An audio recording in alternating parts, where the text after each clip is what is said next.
প্রত্যেকটা মানুষকে একদিন মৃত্যুবরণ করতে হবে। মৃত্যু থেকে কেউ বাঁচতে পারবে না, মৃত্যু হবেই। কাজেই মৃত্যুর আগে হায়াত থাকতে দুনিয়া থেকে কিছু নেকামল কামাই করে যেতে হবে ভাই। নেকামল কামাই করে আর আল্লাহর কাছে চাইতে হবে, আল্লাহ তুমি আমার ভালো মৃত্যু দিও। আল্লাহ আল্লাহ আমি যেন ইমান নিয়ে যেন কবর যেতে পারি, ইমানের মৃত্যু দিও আল্লাহ তুমি আমারে। ইমান নিয়ে যেন কবর যেতে পারি, এটা আল্লাহর কাছে চাইবেন। সবসময় আল্লাহর কাছে দোয়া করবে, আল্লাহ তুমি আমার ইমানের মৃত্যু দিও। আল্লাহ আমি ইমান নিয়ে যেন কবর যেতে পারি।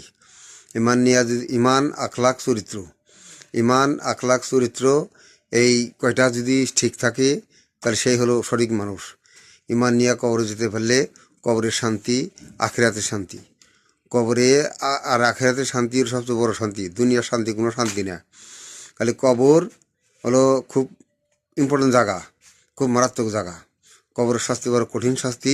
কবরের শাস্তি থেকে বাঁচতে হলে, কবরের সাজা থেকে বাঁচতে হলে ভালো ভালো আমল করতে হবে, নিজের চরিত্র ঠিক করতে হবে, ইমান আখলাক এগুলো সব ঠিক করতে হবে। এগুলো সব ঠিকঠাক করে তারপরে কবর যেতে হবে। নইলে কিন্তু কবরের আজাব কিন্তু কঠিন আজাব ভোগ করতে হবে ভাই। কাজে হায়াত থাকতে কবরের জন্য কবরের সামানা নিয়ে যেতে হবে।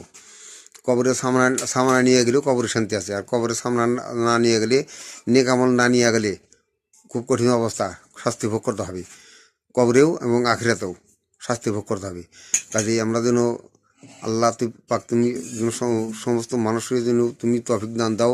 আমরা যেন সকলে ইমান এবং আখলাক চরিত্র এগুলো ঠিকঠাক করে যেন দুনিয়া থেকে বিদায় হইতে পারি।